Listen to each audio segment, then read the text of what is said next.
नमस्कार विद्यार्थी मित्रांनो, मी खिमराज चामोर्शीकर तुमचा आकार फाउंडेशनचा ऑनलाईन प्लॅटफॉर्म स्वागत करतोय। आपण जनरल सायन्स म्हणजे सामान्य विज्ञान याची एक सिरीज चालू केलेली आहे, ज्यामध्ये जे टॉपिक आहेत, महत्त्वाचे जे टॉपिक आहेत, सामान्य विज्ञानाचे जे महत्त्वाचे टॉपिक आहेत जे एक्झाममध्ये फार इम्पॉर्टंट आहे, असे आपण टॉपिक एक एक टॉपिक छोटे छोटे टॉपिक म्हणजे पूर्ण आपण एक चॅप्टर म्हणत नाही आहे मी, त्यामधला एक छोटासा टॉपिक पूर्ण डिटेल चांगलं समजून घेतो। आणि त्यासोबतच फक्त समजून घेत असं नाही आहे, कारण ते एक्झामसाठी रिलेव्हंट आहे की नाही आहे त्यासाठी इम्पॉर्टंट आहे की आपण प्रिव्हियस इयर क्वेश्चन जोपर्यंत सॉल्व्ह करणार नाही तोपर्यंत आपल्याला ते कळणार नाही, आणि म्हणून आपण प्रिव्हियस इयर क्वेश्चनसुद्धा सोबतच सॉल्व्ह करतोय। असाच एक टॉपिक आज घेणार आहोत, तो म्हणजेच कोणता आहे तर इलेक्ट्रिसिटी म्हणजेच इलेक्ट्रिसिटीमधला ओहम्स लॉ हा टॉपिक घेणार आहोत। ठीक आहे, फार इम्पॉर्टंट आहे। आणि लक्षात घ्या की इलेक्ट्रिसिटीवर न्यूमरिकल आयोगाने हे जास्त विचारले, ते एमपीएससीद्वारे न्यूमरिकल्स हे जास्त विचारलेले आहेत। ठीक आहे, आणि त्यामध्ये पण ओहम्स लॉ, कारण बेसिक इलेक्ट्रिसिटीचा बेसिक जर म्हटलं ना तर तो काय आहे तर तो आहे ओहम्स लॉ। कारण इलेक्ट्रिसिटीमध्ये सगळ्यात बेसिक पॅरामीटर कोणते आहे तर एक आहे करंट, त्यानंतर पोटेन्शियल डिफरन्स आणि त्यानंतर काय तर रेजिस्टन्स, या तिघांचा रिलेशन म्हणजे काय तर ओहम्स लॉ। आणि म्हणून ओहम्स लॉ सगळ्यात बेसिक आहे, ओहम्स लॉ यायलाच पाहिजे। तुम्हाला दुसरे कोणते न्यूमरिकल जरी विचारले तरी पण त्यामध्ये तुम्हाला कदाचित ओहम्स लॉ मदत करू शकतो, कारण कधी तुम्हाला दोन व्हॅल्यू दिली असेल तर तिसरी काढावी लागणार आहे। आणि म्हणून अशा वेळेस लक्षात घ्या की ओहम्स लॉ समजणं फार जास्त गरजेचं आहे। ठीक आहे, या वर्षी सुद्धा आयोगाने 2023चा जो राज्यसेवेची परीक्षा झाली होती त्यामध्ये सुद्धा एक रिलेटेड प्रश्न, डायरेक्ट प्रश्न नव्हता पण एक रिलेटेड प्रश्न विचारला होता, तो सुद्धा आज आपण कव्हर करणार आहोत। बघा, हा एक MCQ प्रिव्हियस इयर क्वेश्चन इथं दिलेला आहे ओहम्स लॉशी रिलेटेड, की 10 ओहमचा रोध 12 व्होल्टच्या विद्युत घटकास जोडल्यास रोधातून 1.1 एम्पियर विद्युतधारा वाहते, विद्युत घटाचा अंतर्गत रोध काढायचा आहे। बरोबर, सिंपल, अगदी फक्त स्ट्रेट फॉरवर्ड प्रश्न आहे। ओहम्स लॉ मध्ये व्हॅल्यूज पुट करायचे आणि आन्सर काढायचे। पुढचा अजून एक प्रश्न बघा काय दिले, 110 ओहम रोध असलेल्या उपकरणाच्या दोन टोकांमध्ये 33 व्होल्ट विभवांतर प्रयुक्त केले असता उपकरणातून काही विद्युतधारा वाहते। 500 ओहम रोध असणाऱ्या उपकरणातून तेवढीच विद्युतधारा वाहू देण्यासाठी त्याच्या दोन टोकांमध्ये किती विभवांतर प्रयुक्त करावे लागेल। विभवांतर म्हणजेच काय तर पोटेन्शियल डिफरन्स। हा पण स्ट्रेट फॉरवर्ड प्रश्न आहे, तुम्हाला ओहम्स लॉ मध्ये फक्त व्हॅल्यूज पुट करायचे आहेत आणि आन्सर काढायचे आहेत। ठीक आहे, आणि एक जो तिसरा प्रश्न आहे जो या वर्षी 2023च्या राज्यसेवेमध्ये आयोगाने विचारला होता, हा डायरेक्ट ओहम्स लॉशी रिलेटेड नाही, पण ओहम्स लॉ मधून जो कॉन्सेप्ट निघतोय रेजिस्टन्स आणि रेजिस्टिव्हिटीचा, रोध आणि रोधकताचा, हे समजण्यासाठी त्याच्याशी रिलेटेड एक कॉन्सेप्ट आहे, तो म्हणजेच काय तर सुपर कंडक्टर, आणि त्याच्यावर रिलेटेड हा प्रश्न विचारलाय की रिकामी जागा ह्या पदार्थाचा प्रतिरोधकता निर्णायक म्हणजे काय तर क्रिटिकल टेम्परेचर किंवा निर्णायक तापमानाच्या खाली शून्य होते। राईट, तर हा सुद्धा आपण घेणार आहोत। बघा आता काय दिले, त्यानंतर नेहमीनुसार मागे पण मी सांगितलं, या आधीचे व्हिडिओ ज्यांनी बघितले त्यांच्या लक्षात आलं असेल की आपण मुख्यतः कशावर फोकस करतो, प्रिव्हियस इयर क्वेश्चन्स आणि त्याचे सोर्स काय आहेत। ठीक आहे, कोणता टॉपिक तुम्हाला कुठून वाचायचा आहे, आणि मी काय करतोय की प्रत्येक जो टॉपिक आहे तो शाळेच्या पुस्तकातून शिकवतोय। कारण तुम्हाला जर एखादी पेपर झालाय, कोणताही पेपर झाल्यानंतर तो चाळून बघा, तुम्हाला शाळेच्या पुस्तकामध्ये 20 प्रश्न असेल, 20 पैकी 18-19 प्रश्न तुम्हाला डायरेक्ट शाळेच्या पुस्तकात मिळतात। 15 प्रश्न असेल तर 13-14 प्रश्न किंवा 15ही प्रश्न हे विचारले जातात। यूट्यूबवर या रिलेटेड सुद्धा माझी काही व्हिडिओज आहेत, तुम्हाला सोर्स ट्रेसिंग कसं करायचे ते सुद्धा लक्षात येईल। आणि एक लक्षात येईल की मॅक्झिमम जो पोर्शन आहे तो आयोगाद्वारे शाळेच्या पुस्तकामधूनच विचारला जातो। इलेक्ट्रिसिटी बद्दल वाचायचं आहे तर बघा, 8व्या वर्गातील चौथा चॅप्टर आहे, 9व्या वर्गातील तिसरा आणि 10व्या वर्गातील काय तर चौथा चॅप्टर आहे। यामध्ये तुम्हाला इलेक्ट्रिसिटी बद्दलची माहिती मिळेल, आणि आजचा जो आपण कंटेंट घेतलाय तो यामधूनच घेतलेला आहे। बघा, टॉपिक घेऊ आपण, काय घेणार आहोत तर आपण ओहम्स लॉ। बघा, ओहम्स लॉ काय आहे तर काय सांगितलं होतं मी तुम्हाला की जे बेसिक पॅरामीटर आहे इलेक्ट्रिसिटीमध्ये कोणकोणते, करंट, व्होल्ट आणि काय तर रेजिस्टन्स। बरोबर, करंट, व्होल्ट म्हणजे काय तर पोटेन्शियल डिफरन्स आणि रेजिस्टन्स, या तिघांचा रिलेशन कसं काढता येईल तर बघा की एखाद्या काय म्हणू की एखाद्या तारेमधून जर करंट फ्लो होत आहे तर तो करंट किती फ्लो होणार आहे, किती करंट फ्लो होणार आहे, यासाठी आपण काय करू, एक सिंपल डायग्राम काढून घेऊ, पाण्याच्या टाकीशी आपण कम्पेअर करू। बघा, जर मी काय केलंय ना, एक असे दोन पाण्याच्या टाक्या आहेत, इथं एवढं पाणी आहे आणि या ठिकाणी एवढं पाणी आहे। राईट, आणि काय केलंय मी इथं ना एक फक्त असं पाईप जॉईन केलेलं आहे। राईट, दोन टाकी आहेत पाण्याच्या, यामध्ये या लेवलपर्यंत पाणी आहे, या टाकीमध्ये या लेवलपर्यंत पाणी आहे, आणि काय तर त्याच्यातून त्या दोन्ही पण काय केलेत तर पाईपने कनेक्ट केलेले आहेत। तर अशा वेळेस काय होणार की ज्यामध्ये जास्त पाणी आहे तिथून काय होईल तर पाणी इकडे फ्लो होणार आहे, आणि तो कधीपर्यंत होईल, जोपर्यंत दोघांचे पण लेवल सारखं होणार नाही तोपर्यंत काय होणार, तर या टाकीमधून या टाकीमध्ये काय होणार, तर पाणी आहे तो कंटिन्यू फ्लो होत राहील. राईट, हा एक कॉन्सेप्ट झाला. दुसरा एक काय लक्षात ठेवायचं, तर बघा की हा पाणी किती जोरात जाणार आहे, त्याचा फ्लो किती राहणार आहे, तो कशावर डिपेंड करतो की या लेवलमध्ये आणि या लेवलमध्ये कितीचा फरक आहे. या लेवलमध्ये जर कमी फरक असेल, म्हणजे सपोज या टाकीमध्ये एवढा पाणी आहे आणि या टाकीमध्ये एवढाच पाणी आहे, तर मग अशा वेळेस बघा की या लेवलपेक्षा जर या लेवलसोबत जर कम्पेअर केला तर आता काय होणार की जो पाणी आहे ना तो हळू फ्लो होणार आहे. ज्यावेळेस लेवल होती त्यावेळेस काय, तर तो जोरात फ्लो होईल, जास्त फास्ट मध्ये काय होणार, तर फ्लो होणार आहे. राईट, म्हणजेच काय की हा पाण्याचा फ्लो हा कशावर डिपेंड करतं, तर याच्यामध्ये या लेवलमध्ये आणि या लेवलमध्ये ऍक्च्युली कितीचा फरक आहे, पाण्याचा कितीचा फरक आहे याच्यावरच काय असतं, तर तो फ्लो डिपेंड करतो. राईट, आता यालाच फक्त काय करायचं तुम्हाला, करंट सोबत इमॅजिन करा की हा जो पाणी फ्लो होत आहे ना हा झाला करंट. राईट, आणि हा जो डिफरन्स आहे ना याला काय म्हणू, या डिफरन्सलाच काय म्हणतात, तर डिनोट करू आपण पोटेन्शियल डिफरन्स. या टाकीचा म्हणू की या टाकीचा पोटेन्शियल झाला, या टाकीचा पोटेन्शियल एवढा झाला आणि जेवढा जास्त पोटेन्शियल डिफरन्स असणार आहे तेवढा काय तर जोरात करंट फ्लो होईल, तेवढा जास्त काय होणार, तर पाणी फ्लो होणार. आणि म्हणून बघा की पोटेन्शियल डिफरन्स हे डायरेक्टली प्रोपोर्शनल आहे कोणासोबत, तर करंट सोबत. आय म्हणजे काय, तर करंट आणि व्ही म्हणजे काय, तर पोटेन्शियल डिफरन्स. सेम कॉन्सेप्ट आहे, दुसरं काहीच नाहीये. ठीक आहे, करंटचं बेसिक कॉन्सेप्ट काय हा परत आपण एखाद्या छोट्याशा व्हिडिओमध्ये आपण नक्की कव्हर करू, पण इथं फक्त लक्षात ठेवा की पोटेन्शियल डिफरन्स किंवा करंट हा डायरेक्टली प्रोपोर्शनल आहे कोणासोबत, तर पोटेन्शियल डिफरन्स सोबत. राईट, नेक्स्ट बघा आता डायरेक्टली प्रोपोर्शनल आहे, तर आता हा सिम्बॉल जर काढायचा असेल मला एक कॉन्स्टंट यूज करावा लागेल. त्यामुळे काय लिहिलं मी आता, I is equal to K into V. I is equal to K into V. Next बघा आता के या बाजूला घेऊन या, तर काय तयार होणार, तर I into 1/k into V. आणि या 1/k लाच रिप्लेस कशाने केलं, तर आर ने केलंय. बघा 1/k ला रिप्लेस कशाने केलं, तर आर ने केलेलं आहे. के इथं काय होता, स्थिरांक होता किंवा कॉन्स्टंट ज्याला म्हणतात, आणि आर जो आहे तो काय, तर वाहकाचा रोध आहे किंवा यालाच काय म्हटलं जातं, तर रेजिस्टन्स म्हटलं जातं. वाहकाचा रोध म्हणजे काय, तर रेजिस्टन्स. आणि बघा हा एक फॉर्म्युला मिळाला आपल्याला की I into R is equal to V. ठीक आहे, किंवा याला सरळ पाठच करायचंय, ओम्स लॉ काय, हाच आहे ओम्स लॉ. ओम्स लॉ काय, V is equal to I R. सरळ पाठ करायचं, अगदी तोंडपाठ असायला पाहिजे. V is equal to I R, V is equal to I R, V is equal to I R, असं तोंडपाठच करून ठेवायचं आहे. ठीक आहे, नेक्स्ट बघा आता की जर मी तुम्हाला एक्झॅक्टली त्या शब्दाचा जर अर्थ सांगितला ना की या रेजिस्टन्स म्हणजे काय, अगदी लिटरल मिनिंग कन्सिडर करा. इंग्लिश मधला जो वर्ड आहे रेजिस्टन्स, रेजिस्टन्स कशाला म्हणतात, इथून इलेक्ट्रिसिटीशी रिलेटेड सोडून द्या. रेजिस्टन्स आपण जनरली कधी यूज करतो की रेजिस्ट करणे म्हणजे काय, तर अडथळा निर्माण करणे. एखादी काहीतरी गोष्ट वाहत आहे आणि काय तर त्याला रेजिस्ट करणे, बरोबर, किंवा एखादी कोणतरी काम करतोय आणि त्याच्या कामामध्ये दखल देणे. राईट, तर याला काय म्हणू आपण, रेजिस्टन्स म्हणू, अडथळा म्हणू. राईट, आणि तोच अडथळा म्हणजे काय, तर हा आर आहे. म्हणजे बेसिकली हा आर काय करत आहे किंवा हा जो रेजिस्टन्स आहे हा काय करत आहे, मी तुम्हाला जसं सांगितलं ना की पाणी वाहत आहे ना, त्या पाण्यामध्ये कुठतरी अडथळा निर्माण केला म्हणून काय झालं, तर रेजिस्टन्स क्रिएट झालाय. तर आर म्हणजे नेमकं काय आहे, तर तो अडथळा आहे. ज्यामुळे काय होणार की करंट आहे हा तेवढा आधी एवढा वाहणार आहे का, वाहणार नाही. जेवढा जास्त अडथळा असेल, बघा परत सांगतोय मी इथं की जेवढा जास्त अडथळा असणार आहे तेवढा काय होणार, तर करंट कमी फ्लो होईल. अडथळा वाढला की करंट कमी फ्लो होणार. म्हणजे यावरून तुम्हाला असं सुद्धा म्हणता येईल की बघा हाच फॉर्म्युला मला असं सुद्धा लिहिता येतो, व्ही बाय आर लिहिता येईल. राईट, आता यावरून क्लिअरली दिसत आहे की आय काय आहे, तर हा इन्व्हर्सली प्रोपोर्शनल आहे रेजिस्टन्स सोबत. आय काय, तर इन्व्हर्सली प्रोपोर्शनल आहे रेजिस्टन्स सोबत. अडथळा वाढला की करंट काय होणार, तर कमी फ्लो होणार आहे. ठीक आहे, आणि ओम्स लॉ काय मिळाले आपल्याला, तर V is equal to I R. ठीक आहे, बघा आता रिलेटेड याचाच पुढे काय दिले आता, V is equal to I R. बघा हा फॉर्म्युला किंवा आरचा फॉर्म्युला काय येणार, तर V बाय आय. आता आर म्हणजेच काय आहे, तर रेजिस्टन्स आहे आणि त्याचा युनिट काय आहे, तर ओहम. त्याचा युनिट काय, तर ओहम.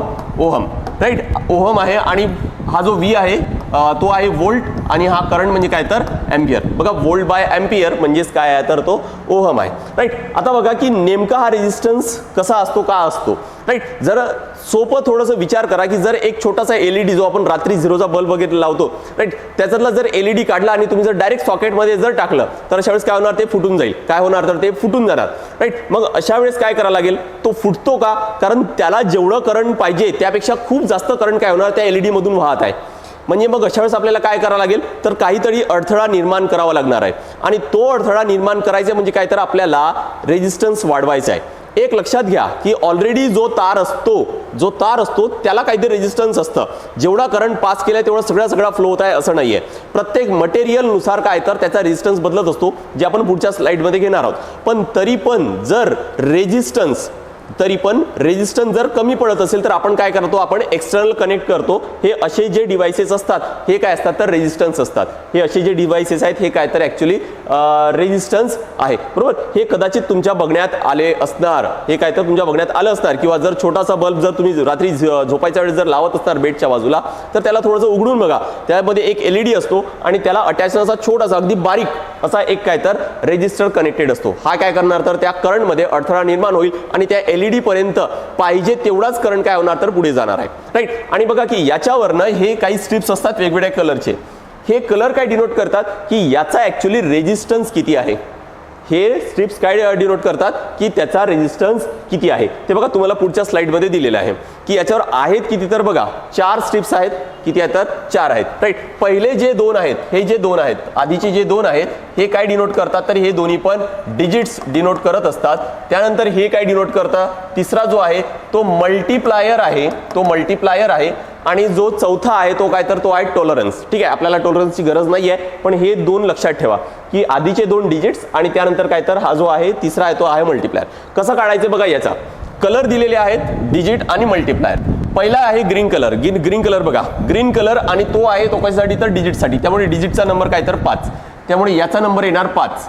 त्यानंतर आहे काय तर ब्ल्यू, हा ब्ल्यू आहे आणि याचा डिजिट किती आहे तर हा 6, त्यामुळे यासाठी काय लिहिणार 6. त्यानंतर हा जो तिसरी स्ट्रिप आहे हे काय तर मल्टीप्लायर, त्यामुळे इथं लिहितो मी मल्टीप्लाय. त्यानंतर कोणती स्ट्रिप आहे तर ऑरेंज, ऑरेंजसाठी 10⁻³ 10⁻³, त्यामुळे इथं काय येणार तर 10⁻³ आणि ओहम. ठीक आहे, त्यामुळे हा जो डायग्राम मध्ये दिसत आहे, जे चित्र दिसत आहे तुम्हाला, त्याचा रेजिस्टन्स किती आहे तर 56 × 10⁻³, राईट. असाच एक प्रश्न आयोगाने विचारलेला आहे, तो आज माझ्याकडनं राहिलाय, तो आणायचा, अदरवाईज तो आपण नक्की घेतला असता. जर परत एखाद्या छोट्याशा टॉपिकमध्ये हा परत आला तर आपण नक्की तो प्रश्न कव्हर करू.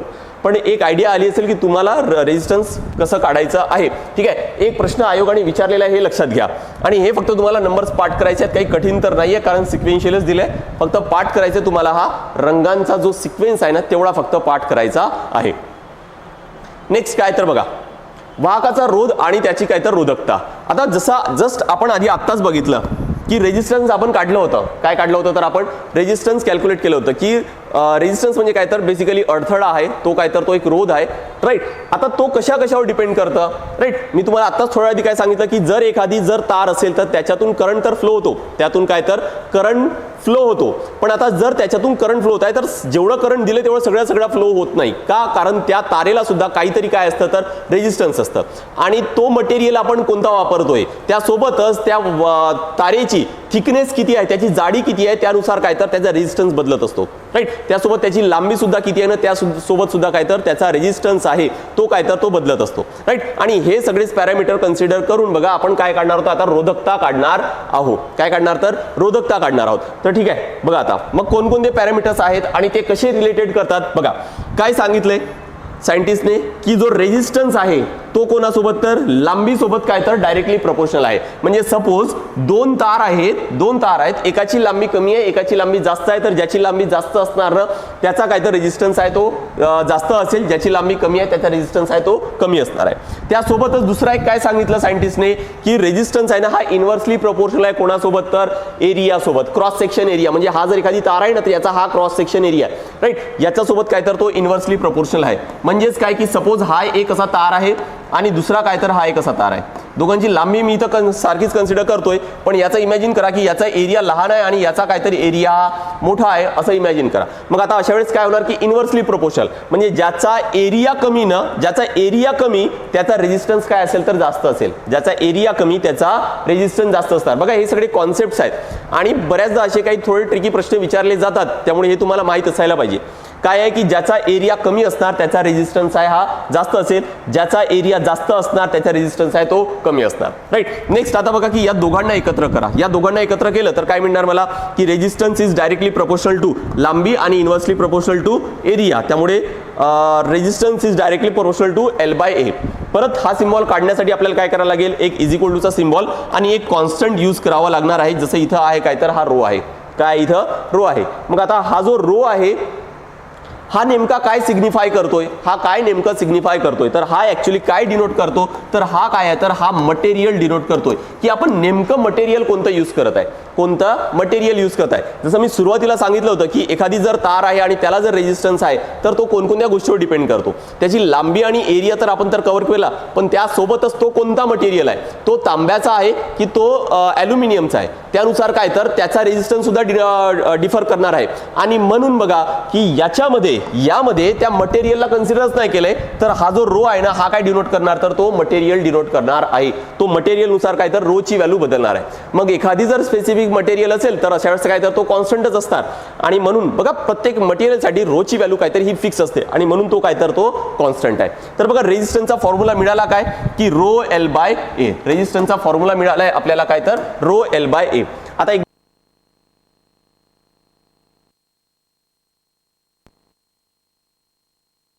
राईट, यावरून रो इज इक्वल टू काय येणार, तर आर इंटू ए होणार आणि डिवायडेड बाय काय तर हा इकडे एल. राईट, हा फॉर्म्युला बघा, rho is equal to R A by L. Rho is equal to R A by L. आता यामध्ये जर मी फक्त युनिट ठेवतोय, युनिट जर ठेवलं तर बघा रोचा युनिट मला काढायचा आहे. आरचा युनिट काय तर ओहम आहे आणि एरियाचा युनिट काय तर मीटर स्क्वेअर आहे. एसआय युनिट घेतोय सगळे आणि लांबीचं युनिट काय तर मीटर आहे. हा मीटर आणि इथं मीटर इंटू मीटर आहे त्यामुळे तो कॅन्सल केलं, राहिलं काय तर ओहम इंटू मीटर. त्यामुळे रोचं युनिट काय येणार तर ओहम इंटू मीटर. ठीक आहे, इथं सगळ्या गोष्टी त्याच दिलेल्या आहेत जे मी तुम्हाला जस्ट आत्ता सांगितलंय की रो म्हणजे नेमकं काय, तर हा काय तर एक कॉन्स्टंट आहे. राईट, त्यालाच काय म्हटलं जातं तर रेजिस्टिव्हिटी किंवा रोधकता म्हटले जाते. ते कोणत्या गोष्टीवर डिपेंड करतं की पदार्थाचा वैशिष्ट्यपूर्ण गुणधर्म असून वेगवेगळ्या पदार्थांची रोधकता काय असणार तर ती वेगवेगळी असेल, भिन्न असणार आहे. ते डिपेंड करतं की आपण नेमकं मटेरियल कोणता यूज करत आहोत. ठीक आहे, बघा आता आपण काय काय घेतलं, ओहम्स लॉ. आता आपण जस्ट काय तर रोधकता म्हणजे ज्याला आपण रेजिस्टिव्हिटी म्हणतो. नेक्स्ट काय तर बघा, नेक्स्ट याच्याशीच रिलेटेड यावर्षी आयोगाने एक प्रश्न विचारला होता. आता बघा की नेमकं काय दोन मुख्य कॉन्सेप्ट आहे, एक आहे कंडक्टर आणि एक आहे काय तर इन्सुलेटर.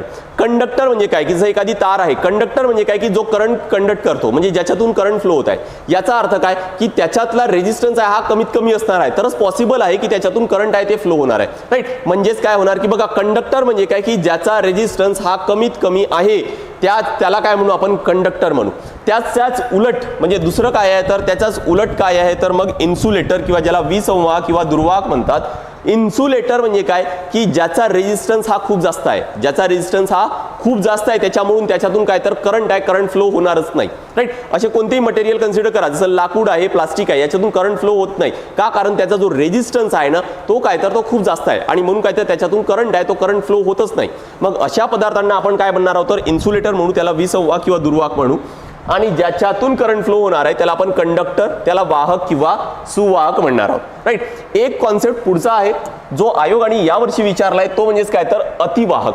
बघा आता की काही पदार्थ काय असतात की आता जर मी तुम्हाला सांगितलं की कंडक्टर आणि इन्सुलेटर हे दोन कॉन्सेप्ट तर बघितलेत आपण, पण अजून एक कॉन्सेप्ट तो करंट फ्लो होतो. राईट, आणि तो तर कॉन्स्टंट फ्लो होणार आहे. पण काही कंडक्टर असे आहेत की ज्याचा टेम्परेचर बदलला तर काय होणार की तो त्याच्यातून करंट किती फ्लो होतोय ना हे कमी जास्त होतंय. राईट, म्हणजे जर त्याचा टेम्परेचर बदलला तर त्याचा रेजिस्टिव्हिटी बदलणार आणि रेजिस्टिव्हिटी बदलल्यामुळे काय होणार त्याचा करंट किती वाहत होत आहे त्याच्यातून तो सुद्धा काय तर बदलणार आहे. राईट, आणि अशा मटेरियलला आपण काय म्हणू तर मग सुपर कंडक्टर. पण सुपर कंडक्टर म्हणजे काय की कंडक्टर तर आहे पण तो काय तर सुपर कंडक्टर आहे म्हणजे त्याच्यातून करंट आहे तो मॅक्झिमम फ्लो व्हायला पाहिजे. बघा नावावरून तुम्हाला सहज लक्षात ठेवता येईल. सुपर कंडक्टर म्हणजे काय की ज्याच्यातून सगळ्यात जास्त करंट फ्लो होत आहे, ज्याचा रेजिस्टन्स काय तर हा ऑलमोस्ट झिरो झालाय. आता तो झिरो कधी होणार तर बघा की तापमान वाढवले तर वाहकाची रोधकता वाढत जाते म्हणजे रेजिस्टिव्हिटी वाढत जाते आणि तापमान कमी केले तर त्याचा जो रेजिस्टन्स आहे तो किती होणार तर तो सुद्धा काय होणार तर रोध शून्याच्या जवळ पोहोचेल आणि शून्याच्या जवळ जर रोध पोहोचला तर त्याच्यातून काय होणार की सगळ्याचा सगळा करंट आहे तो फ्लो होईल. राईट, आणि बघा की मग अशा पदार्थाला आपल्याला काय म्हणायचं तर अतिवाहक म्हणायचं आहे. अशा पदार्थाला आपण सुपर कंडक्टर म्हणतो. आणि ज्या टेम्परेचरला बघा इथं परत एक डेफिनेशन आहे की ज्या टेम्परेचरला त्याचा जो रेजिस्टिव्हिटी आहे ती जर 0 पर्यंत पोहोचत आहे, ज्या टेम्परेचरला त्याची रेजिस्टिव्हिटी, कारण टेम्परेचर जसं कमी आणू तसं त्याची रेजिस्टिव्हिटी सुद्धा कमी होईल, करंट आहे ते वाढत जाईल. त्यामुळे काय होणार तर बघा की टेम्परेचर कमी करत आहोत आणि रेजिस्टिव्हिटी सुद्धा कमी होत जात आहे. ज्या टेम्परेचरला आल्यानंतर रेझिस्टिव्हिटी ही 0 झाली तर मग अशा त्या टेम्परेचरला आपण काय म्हणणार, तर त्यालाच काय म्हणू आपण, तर क्रिटिकल टेम्परेचर म्हटलं जातं. त्यालाच काय म्हणतात, तर बघा क्रांतिक तापमान म्हटलं जातं. त्यालाच वर्ड काय आहे, तर क्रिटिकल टेम्परेचर म्हटलं जातं. ठीक आहे. तर बघा इथे हे थोडंसं डेफिनेशन लक्षात ठेवा आणि कॉन्सेप्ट तेवढं लक्षात ठेवा. ठीक आहे. हा तुम्हाला 9व्या वर्गामध्ये दिसेल. तुम्हाला डायरेक्ट याचं त्यांनी एक छान वेगळंच दिलेलं आहे 9व्या वर्गामध्ये, ज्यामध्ये तुम्हाला सुपर कंडक्टरबद्दल माहिती दिलेली आहे. ठीक आहे. आता आपण घेतलेल्या याच्यावरचे जे प्रश्न आहेत न्यूमरिकल आणि एक थेरॉटिकल क्वेश्चन होता तो बघा सॉल्व्ह करून घेऊ. 10 ओहमचा रोध आहे म्हणजे रेझिस्टन्स दिलेला आहे 10 ओहम.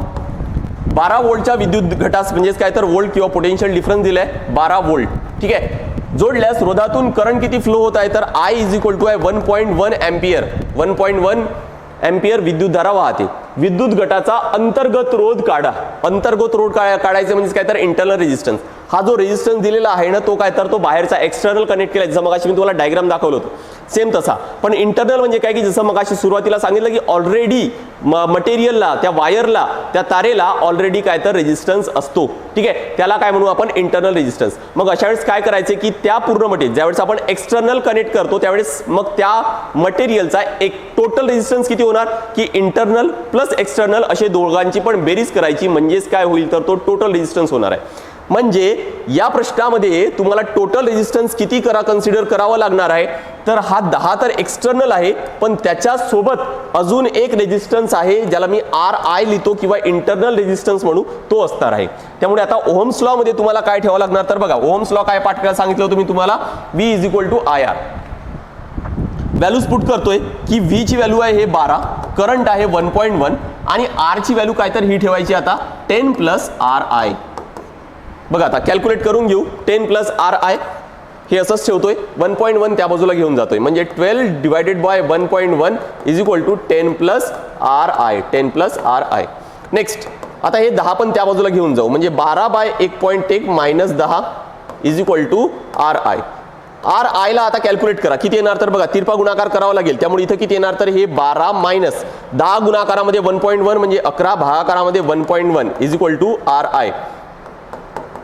नेक्स्ट काय तर आता 12 मधून 11 गेले तर 1 बाकी राहणार आणि 1.1. आता 1 भागाकारामध्ये 1/1 म्हणजेच काय तर 0 पॉईंट समथिंग आन्सर येणार. 0 पॉईंट समथिंग आन्सर येईल. 0 पॉईंट किती येणार, तर बघा इथे एक काम करतोय मी, लगेच कॅल्क्युलेट पण करून घेऊ.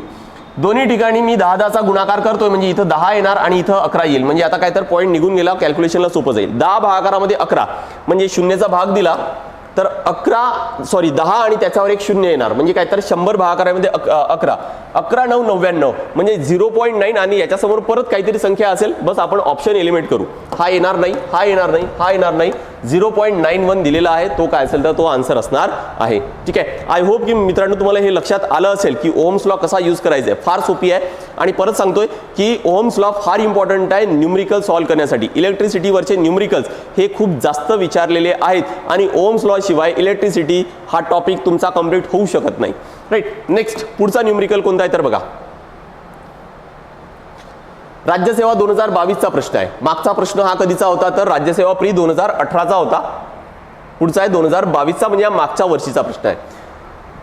110 ओहम रोध असलेल्या, लगेच लिहून घेतोय मी, 110 ओहम असलेल्या उपकरणाच्या 2 टोकांमध्ये 33 व्होल्ट विभवांतर म्हणजे पोटेन्शियल डिफरन्स पण दिलेला आहे. किती तर 33 प्रयुक्त केले असता उपकरणातून काही विद्युतधारा वाहते. म्हणजे आपल्याला R आणि V दिले तर I तर सहज काढता येईल. बरोबर. नेक्स्ट काय दिले बघा, पुढे काय दिले की 500 ओहम रोध असणाऱ्या, म्हणजे आता नेक्स्ट कंडिशन दिले की आता रेझिस्टन्स किती आहे तर 500 ओहम. 500 ओहम असणाऱ्या उपकरणातून तेवढीच विद्युतधारा म्हणजे काय की हे यावरून आपण I काढू तर जे काही विद्युतधारा असेल तेच काय तर यामध्ये कन्सिडर करायचं आहे. तेवढी विद्युतधारा जर याच्यातून वाहिली तर वाहू देण्यासाठी त्याच्या 2 टोकांमध्ये किती विभवांतर प्रयुक्त करावे, म्हणजेच काय तर व्होल्टेज किती असणार आहे किंवा पोटेन्शियल डिफरन्स किती असणार तो काढायचा आहे. राईट. बघा आता लगेच काढून घेऊ. यामधून करंट किती येणार, इथं I ची व्हॅल्यू किती येणार तर V बाय R. काय येणार तर V बाय R. बरोबर. V is equal to IR आहे त्यामुळे I is equal to V by R. Voltage किती आहे तर 33 आणि 110 इथे येत आहे. राईट. भाग देतो इथं 11चा भाग जातो दोन्ही ठिकाणी त्यामुळे इथे येणार 3 आणि इथे येणार किती तर 10. राईट. आता मी असंच ठेवतो कारण पुढे परत कॅल्क्युलेशन्स करायचे आहेतच मला. राईट. म्हणजे करंट आपल्याला मिळाला की 310 आहे म्हणून. करंट किती मिळाला मला 310 आहे. नेक्स्ट आपल्याला V ची व्हॅल्यू काढायची आहे. V is equal to IR आहे. करंट किती मिळालंय बघा 310 आणि रेजिस्टन्स किती आहे तर 500. 0 0 कॅन्सल केलं 50 गुणाकारामध्ये 3 म्हणजेच किती येणार तर हा V इज इक्वल टू 150 येणार. V इज इक्वल टू किती येणार तर 150 म्हणजे फायनल आन्सर आपलं किती आलं तर 150. आणि एक शेवटचा जो प्रश्न आहे जो थेरॉटिकल क्वेश्चन आहे तो काय आहे तर बघा हा आहे कधीचा तर राज्यसेवा म्हणजे आता 4 जूनला झालेली परीक्षा राज्यसेवा प्री 2023चा प्रश्न. मी तुम्हाला आत्ताच थोड्या वेळा आधी सांगितलं की रिकामी जागा हा पदार्थाचा प्रतिरोधकता निर्णायक म्हणजे क्रिटिकल टेम्परेचर निर्णायक तापमानाच्या खाली 0 होते. Blank are material whose resistivities become 0 below a critical temperature म्हणजे एका टेम्परेचर कमी कमी कमी करत आणलं तर अशा वेळेस काय होणार की त्या टेम्परेचरला त्याची जी रेजिस्टिव्हिटी आहे ती सुद्धा काय होणार तर 0 होऊन जाईल आणि त्या टेम्परेचरला आपण काय म्हणतो तर क्रिटिकल टेम्परेचर आणि त्याच्या खाली मग रेजिस्टिव्हिटी किती राहणार तर ती 0 राहणार आहे राईट. आणि अशा पदार्थालाच आपण काय म्हणतो तर सुपर कंडक्टर म्हणतो. यालाच काय म्हणतो आपण तर अतिवाहक असं म्हटलं जातं. तर कंडक्टर इन्सुलेटर आणि सुपर कंडक्टर म्हणजे काय तर अतिवाहक हे 3 कॉन्सेप्ट लक्षात ठेवा. आणि ओहम्स लॉ मी तुम्हाला परत सांगतोय की फार जास्त इम्पॉर्टंट आहे. न्यूमरिकल अजून सॉल्व करा यावरचे ओहम्स लॉवरचे आपण परत पुढच्या एखाद्या व्हिडिओमध्ये ओहम्स लॉ किंवा त्याशी रिलेटेड इलेक्ट्रिसिटीशी रिलेटेड जे पण न्यूमरिकल्स आयोगाने विचारले त्याशी रिलेटेड जे टॉपिक आहेत ते आपण लवकरच कव्हर करू. जसं सिरीज कनेक्शन आहे पॅरलल कनेक्शन आणि त्याच्यावर आयोगाने कसे प्रश्न विचारलेले आहेत ते सुद्धा लवकरच आपण कव्हर करू. तर सिरीज ही कंटिन्यू करा. आपण असे छोटे छोटे टॉपिक त्याचा सोर्स त्या टॉपिकचा सोर्स आणि त्या विचारलेले आयोगाने विचारलेले प्रिव्हियस इयर क्वेश्चन्स असं सगळं आपण एक कॉम्प्रेसिव्ह सायन्स कव्हर करण्याचा प्रयत्न करत आहोत. तर आपण भेटूया पुढच्या व्हिडिओमध्ये असाच एखादी छोटा टॉपिक घेऊन. Thank you very much.